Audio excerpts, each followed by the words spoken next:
आजकल 10-11 साल की लड़कियां बालिग हो रही हैं। टीवियों पर सीरियल ऐसे आ रहे हैं, मोबाइलों में ऐसी ऐसी वाहियात चीजें यूट्यूब वगैरह पर, फेसबुक पर आ रही हैं कि इनको देखकर हमारी लड़कियां जो कभी 16-17 साल में बालिग होती थीं, आज 11-12 साल की उम्र में बालिग होने लगी हैं। और यानियत फैल चुकी है, शर्म हया ताक पर रखी जा चुकी है। वरना तसव्वुर कीजिए, एक कपड़ा जो जिस्म से चिपका हो, आपके पैरों से चिपका हुआ हो, और वो कपड़ा आपके घुटने और रान से होते हुए आपकी कमर तक आए, जिसको आप लेगी कहें, और इसके ऊपर एक कुर्ती पहन ली जाए और इस तरीके से मार्केट में, बाजार में शॉपिंग की जाए, ऐसी औरत को आपकी नजर में फैशन परस्त कहा जा सकता है, लेकिन मोहम्मदुर रसूलुल्लाह की नजर में ये लड़की, ये औरत नंगी है, नंगी है, नंगी है। ये कपड़े है भैया, जिसको जाना हो जल्दी जाओ यहां से, और जिसको उठना हो अभी उठ जाओ। ड्रामा करके रख लिया है। और भी अभी जिसको जाना हो चले जाओ, बाद में मैं नहीं उठने दूंगा, चाहे पेशाब यही निकल जाए। जाइए अभी निकल जाइए जिसको जाना हो। आरियात हमारी नजरों में फैशन परस्त हैं, लेकिन अल्लाह के रसूल ने ऐसी औरतों को क्या कहा? नंगी। मैंने नहीं कहा है, पूछो इन उलमा से आरियात का मतलब क्या होता है। कासियात कपड़े पहनेंगी, आरियात लेकिन नंगी होंगी। ऐसी औरतों के बारे में कहा है नंगी होंगी। ये हाफ आस्तीनों के कपड़े यहां चल रही है, ये खुला हुआ है। साड़ियां चल रही तो ऐसी कि यहां तक का ब्लाउज पहने हुए हैं, ये खुला है, पेट खुला हुआ है।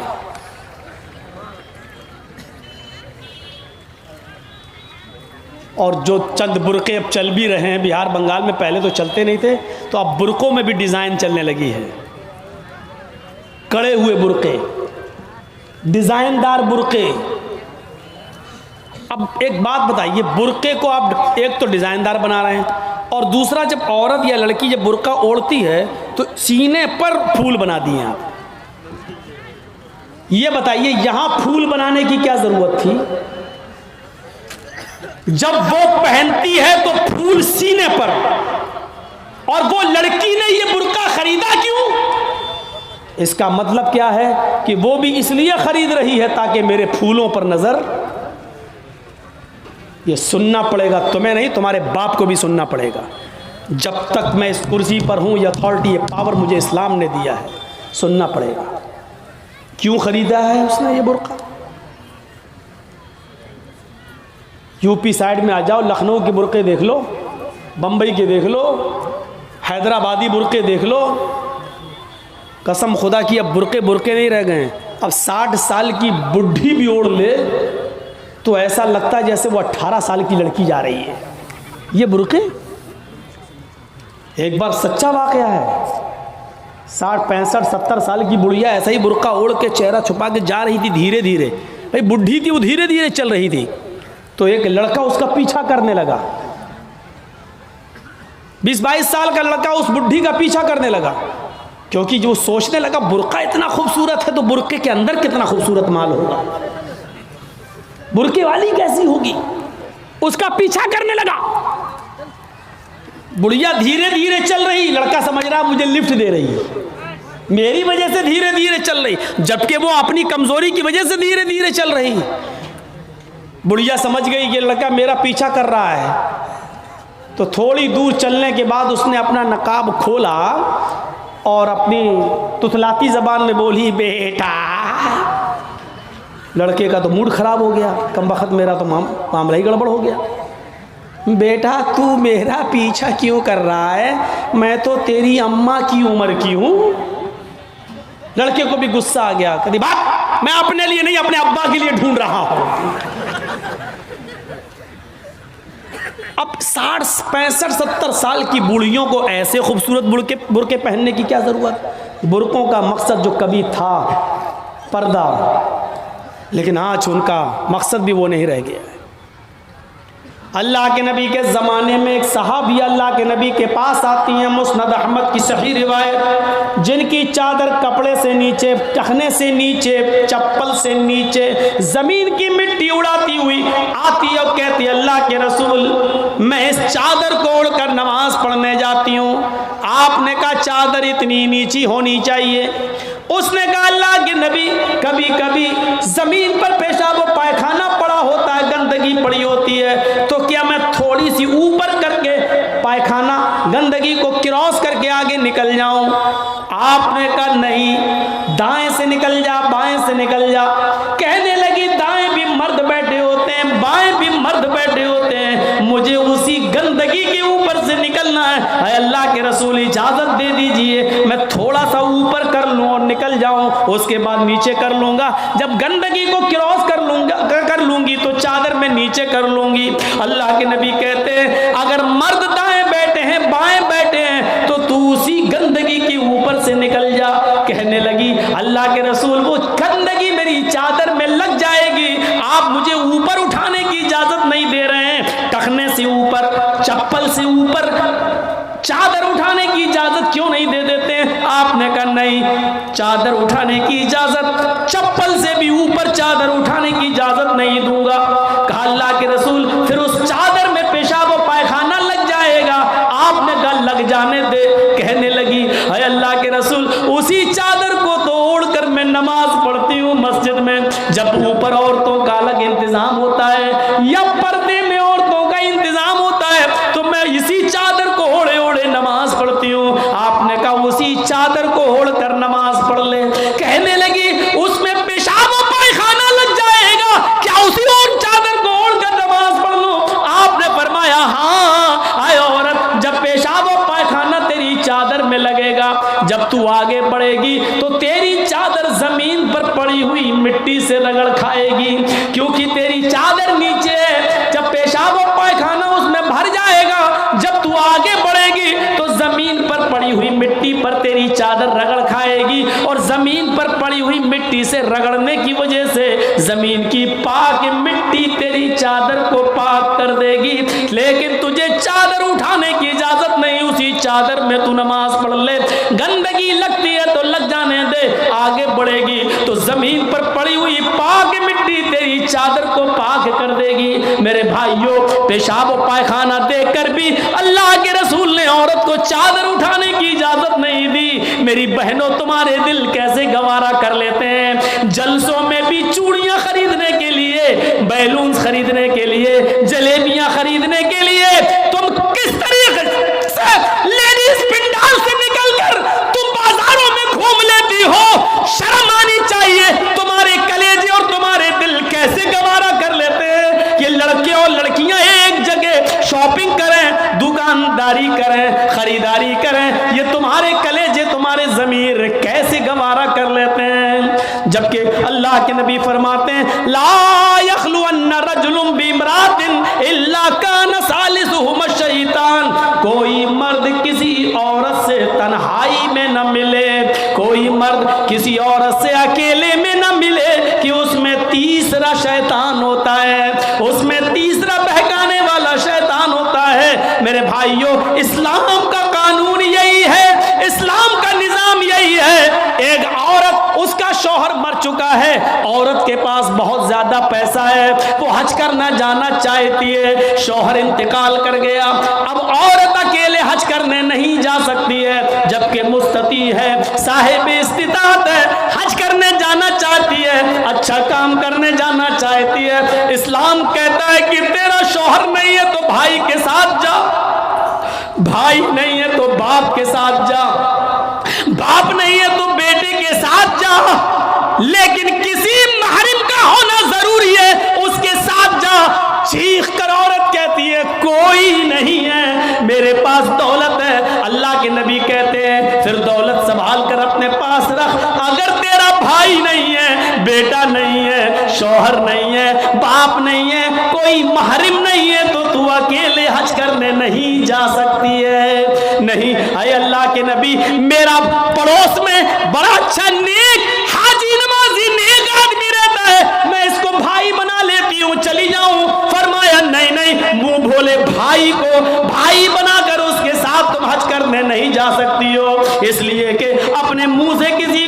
भाई बोलने से वो तुम्हारा सगा भाई नहीं हो जाएगा, अपने मुंह से किसी को बेटा बोल देने से वो बेटा नहीं हो जाएगा। तुम किसी को बेटा बोल दो, भाई बोल दो, जो चाहो बोल दो, लेकिन इस्लाम ये कहता है कि उसके साथ भी औरत को इजाजत नहीं है कि वो हज करने जाए। अगर कोई नहीं है तो मत जाओ, लेकिन इस्लाम इस बात की इजाजत नहीं देता है कि तुम अकेले जाओ या किसी को बहन, किसी को भाई या बेटा बना कर जाओ, इस बात की इजाजत नहीं देता। इस्लाम एक इबादत में, हज जैसी इबादत में भी औरत को किसी गैर मर्द को मुंह बोले भाई और मुंह बोले बेटे के साथ भी जाने की इजाजत नहीं देता।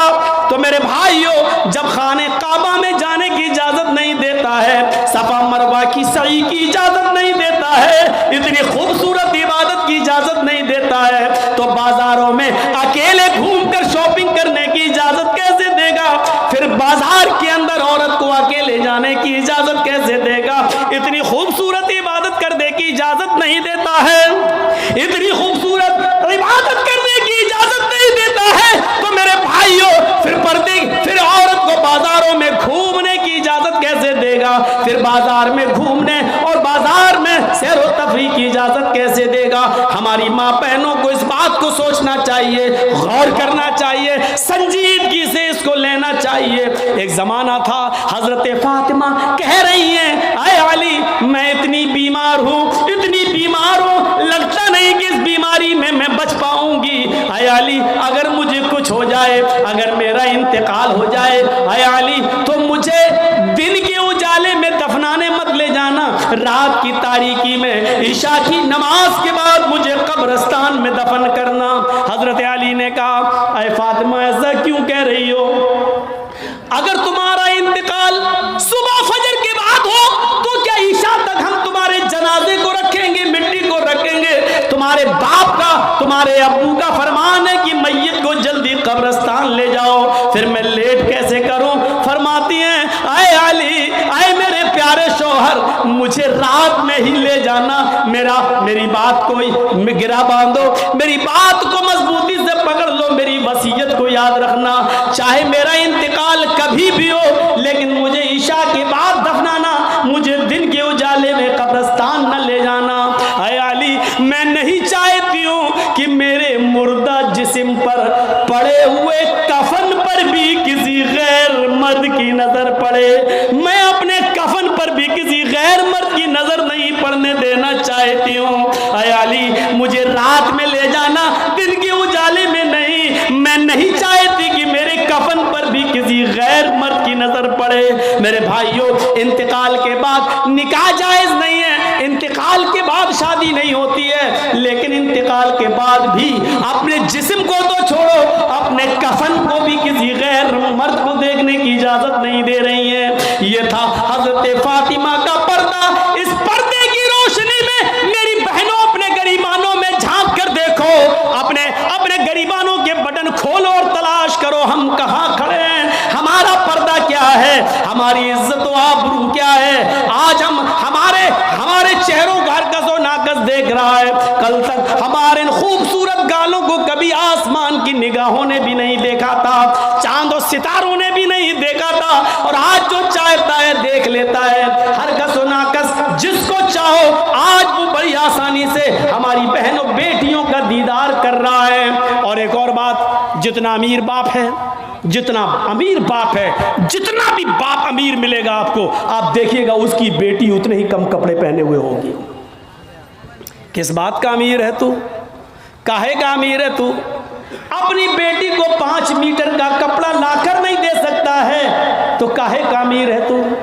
कंजूस और बखील बाप। अल्लाह ताला ने इन अमीरों को ऐसी सजा दी है, ऐसी सजा दी है, कल तक ये गरीबों की लड़कियों को डांस कराया करते थे, आज अल्लाह ताला ने इन अमीरों की लड़कियों के जिस्मों से कपड़े उतार कर उनको लोगों की नजरों को दीदार करने पर मजबूर कर दिया। आज इन अमीरों की लड़कियों के जिस्मों से कपड़े उतरवा कर आज गरीब इन लड़कियों को देख रहे हैं, उनका नजारा कर रहे हैं। आज अमीरों को अल्लाह ने ये सजा दी है, आज वो फैशन समझते समझते हैं कि मेरी बेटी फैशनेबल कपड़े पहने हुए हैं। नहीं नहीं मेरे भाइयों, मेरी भाइयों, आप अपनी बहनों के जिम्मेदार हैं। अल्लाह के नबी ने फरमाया कि जिस लड़की का बाप, जिसकी बेटी बेपर्दा घूमे वो बाप दयूस है। जिसकी बहन बेपर्दा घूमे वो भाई दयूस है। जिसकी बेटी बेपर्दा घूमे वो बाप दयूस है। जिसकी बीवी बेपर्दा घूमे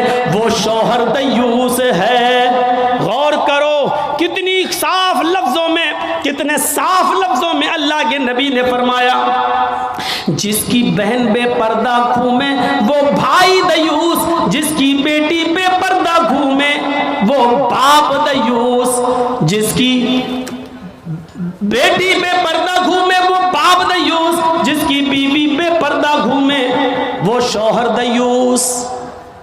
अब दयूस का माना अगर हम समझ जाएं तो सारा मामला हल हो जाए। दयूस, दयूस का ये तो अरबी लफ्ज़ है ना, इसका उर्दू में तर्जमा होता है, सुनने की ताकत है, सुनेंगे। दयूस का मतलब होता है भड़ुआ। और भड़ुआ किसको कहते हैं बताने की ज़रूरत नहीं, जानते होंगे। भड़ुआ कहते हैं उसको जिसने अपनी बहन, बेटी या बीवी या माँ को गलत काम करने के लिए किसी अड्डे पर बिठा दिया हो, चकले पर बिठा दिया हो और उनसे गलत काम करवाता हो और उनकी कमाई खाता हो। अरबी ज़बान में इसको दयूस कहते हैं, उर्दू में इसको भड़ुआ कहते हैं। कितना सख्त जुमला इस्तेमाल किया अल्लाह के रसूल ने। मौलाना जर्जीस को आप कह रहे होंगे ये क्या हो गया इसको। अल्लाह के नबी ने कहा जिसकी माँ बेपर्दा घूमे और बेटा अपनी माँ की बेपर्दगी पर कुछ ना बोलता हो वो बेटा भड़ुआ। जिसकी बीवी बेपर्दा घूमे और शौहर अपनी बीवी की बेपर्दगी पर कुछ ना बोले वो शौहर भड़ुआ। जिसकी बहन बेपर्दा घूमे और वो भाई अपनी बहन की बेपर्दगी पर खामोश रहे वो भाई भड़ुआ। और जिसकी बेटी बेपर्दा घूमे और बाप अपनी बेटी की बेपर्दगी पर खामोश रहे वो बाप भड़ुआ। दयूस कह दो मौलाना चलेगा, भड़ुआ मत कहो, अच्छा नहीं लग रहा है। हम कब कह रहे हैं कि अच्छा लग रहा है? हमको अच्छा लगाना कब है? जब अच्छा ही लगने लगे तो फायदा क्या है? इंजेक्शन ऐसे लगाओ दर्द ना हो बासा। ऐसा हो सकता है कि इंजेक्शन लगे और दर्द ना हो? इंजेक्शन भी लगवाना चाहते हो और दर्द भी नहीं चाहते हो, तब तो होम्योपैथिक दवा ले लो, मीठी गोलियां खा लो जो मरने के बाद फायदा करती है।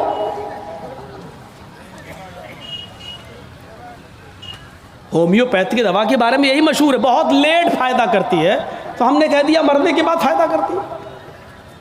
लेकिन सिस्टम मिल जाए तो जादू की तरह भी फायदा करती है, बहुत जल्दी भी करती है। तो जब आपको मीठी गोलियां ही खाना है होम्योपैथिक दवा, तो फिर मत कराओ तकरीरें, और तकरीर करा रहे हो तो सुनो, सुनना पड़ेगा। कितने लोग हैं आज जो अपनी बीवी की बेपर्दगी पर सवाल उठाते हैं? कितने ऐसे हैं जिनकी बेटियां आज बेपर्दा घूमती हैं और वो बाप अपनी बेटियों को डांटते हैं? अगर माँ बाप अपनी बेटियों को सही से जिम्मेदारी निभाने लगे तो आज एक भी लड़की के पास एंड्रॉयड मोबाइल ना हो।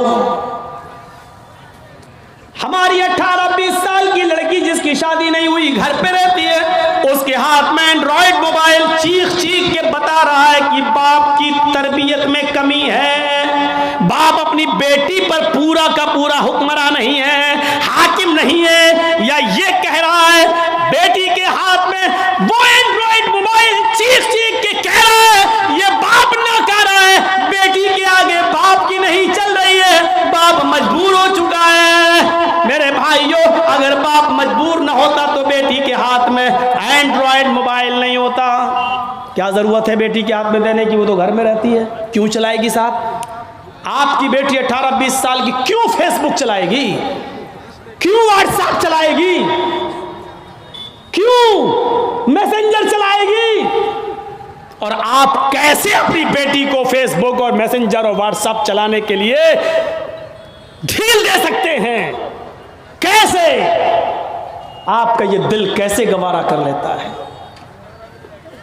आप जिम्मेदार हैं। हमारी ये बेटियां कल बच्चों की माएँ बनेंगी। शादी के बाद इनको अपने बच्चों की तरबियत करना है। माँ के कदमों के नीचे जन्नत बताई गई है। हालांकि ये कोई हदीस नहीं है, एक मकूला है, लेकिन बच्चे अपने माँ के कदमों के नीचे जन्नत कैसे ढूंढें? ये आजकल की माँ के कदमों के नीचे जन्नत है?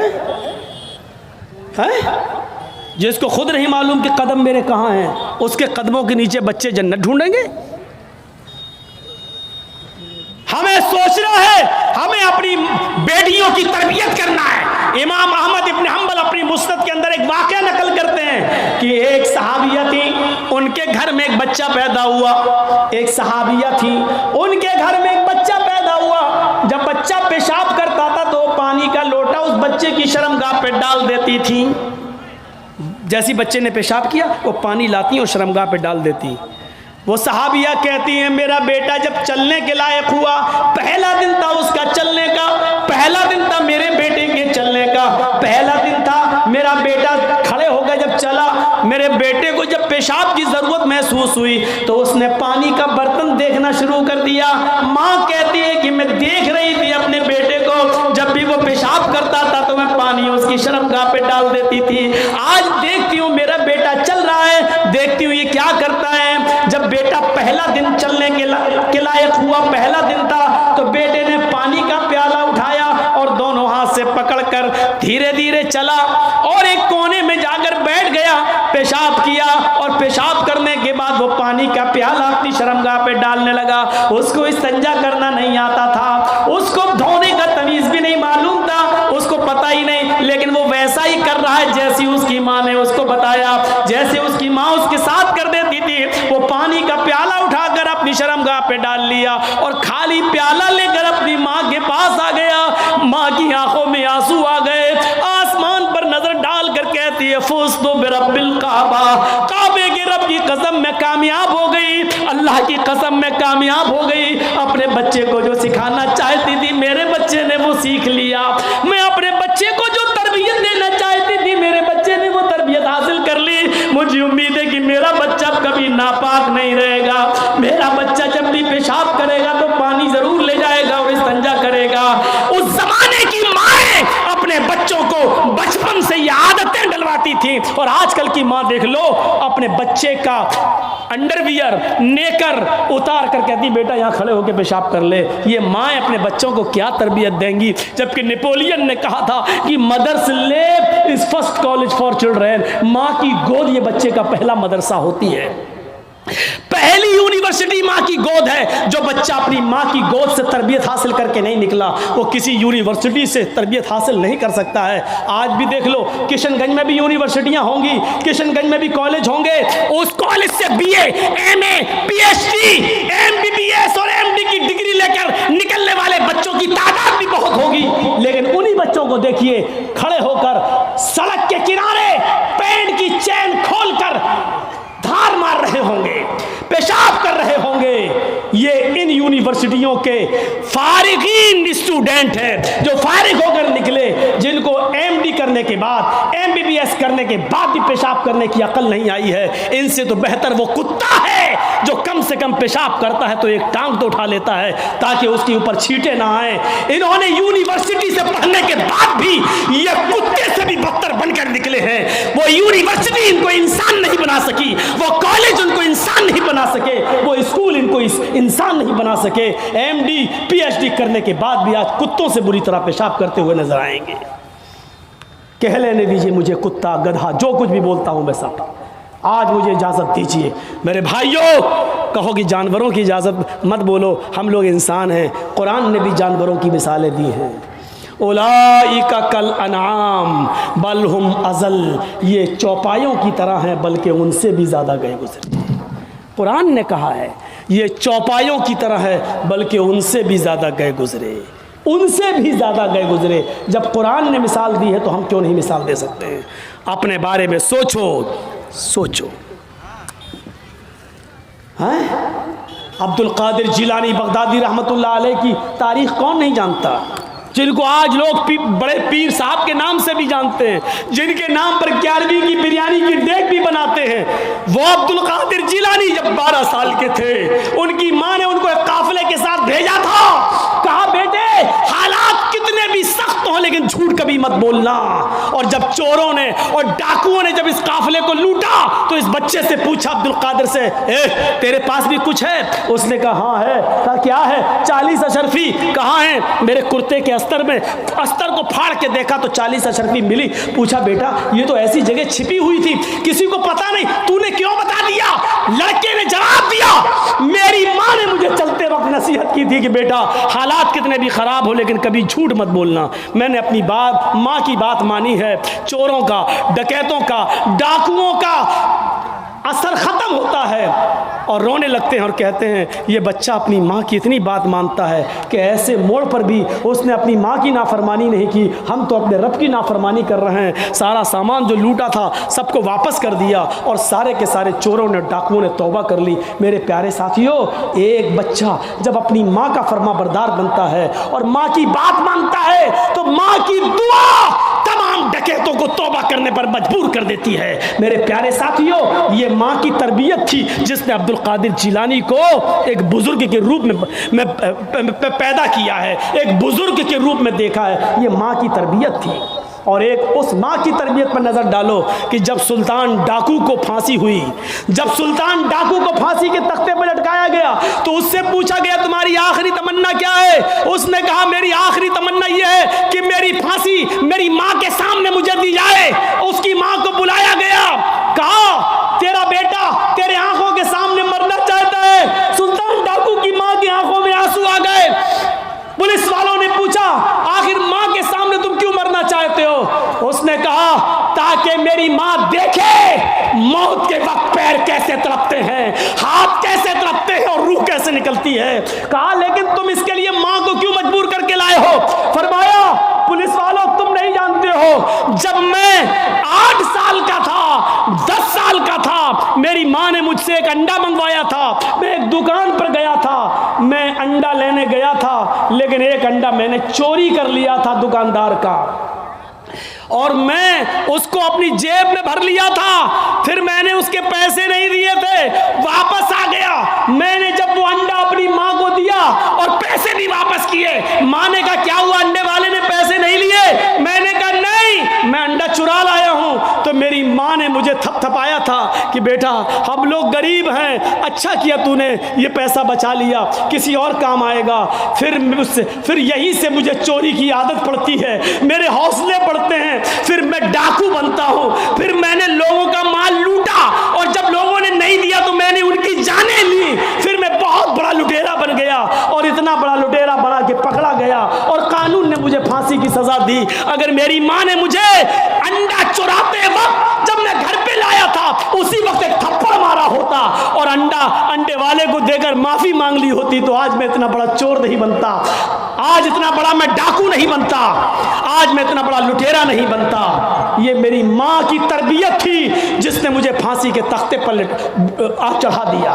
मेरे भाइयों, मेरा भी वक्त हो गया है, इसलिए मैं थोड़ा सा बस जुमले खत्म करने वाला हूं। आप थोड़ा सा बैठे रहिए, इसी तरीके से मोबाइल जलाए रहिए। तो मेरे भाइयों, माँ की तरबियत ही कुछ हुआ करती है। माँ चाहे तो अपने बच्चे को डाकू बना दे, माँ चाहे तो अपने बच्चे को अब्दुल कादिर जिलानी बगदादी की तरह बुजुर्ग बना दे। ये माँ की तरबियत होती है। तो मेरे भाइयों, 1:45 बज भी गए हैं, 11:45 से तकरीर शुरू थी और 1:45 बज गए हैं। 2 घंटा मेरा तकरीबन हो भी गया है और जनरेटर की तेल भी ऐसी मौके पर ख़त्म होने को था। तो मेरे भाइयों, माँ की तरबियत से इबरत हासिल करो और रुकिए, अभी कोई नहीं उठेगा, रुकिए। ख़त्म करने से पहले मुझे गुजारिश आपसे करनी है, एक अहद लेकर उठो, एक अहद पैमान लेकर उठो कि हम इंशाअल्लाह अपने बच्चों की अच्छी तरबियत करेंगे। इस वक्त मुल्क के हालात आप देख रहे हैं क्या है। इस वक्त यूपी के चुनाव को जीतने के लिए अब अयोध्या और ये सारी बातें की जाने लगी हैं, और अब मथुरा वाली बातें भी आने लगी हैं सामने। यूपी के चुनाव को किस तरीके से भुनाया जा रहा है। और हमारे यूपी में एक साहब ऐसे भी हैं कि एक ने अगर ये कहा कि अयोध्या और ये तो झांकी है, अब जो है मथुरा की बारी है या मथुरा का नंबर है, इस पर नमक और तेल छिड़ककर एक साहब है वो और ज्यादा उसको पॉपुलेशन करेंगे और ज्यादा उसको बढ़ाएंगे, क्योंकि एक तरफ हिंदू हिंदू किया जा रहा है तो एक साहब है वो मुसलमान मुसलमान करेंगे। और इस तरीके से आने वाले चुनाव में एक बखेड़ा होने वाला है। यह भी हो सकता है कि आगे चलकर इस चुनाव में आखिरी जब लहर हो, आखिरी जब काउंटिंग हो, आखिरी जब वो वोट डालने का नंबर आए तो उस मौके पर कोरोना की तीसरी लहर भी आ जाए, क्योंकि ये सारी प्लानिंग ऊपर होकर बैठती है, ऊपर होती है। कब कोरोना पैदा करना है, कब कोरोना गायब करना है, कहाँ लाना है, कहाँ नहीं लाना है, इसको यूपी में किस मौके पर लाया जाएगा, कैसे लाया जाएगा, ये सारी साजिशें हो रही हैं। ऐसे मौके पर हम मुसलमानों को एक प्लेटफार्म पे आना बहुत ज़रूरी है। हमें हनफी, शाफई, मालिकी, हम्बली ये सब को भुलाकर एक प्लेटफार्म पे आना है। मेरे भाइयों, ये इदारा का जलसा है और जिस इदारे के लिए ये जलसा किया गया है उस इदारे का ताउन आपने जो कुछ भी किया। मैंने अपनी बात ख़त्म कर दी। अल्लाह ताला से दुआ है कि बारे इलाह हमें इस्लाम पर कायम रखना और जब हमारा खात्मा हो तो ईमान पर फरमाना। लेकिन आपसे गुजारिश है कि चलते चलते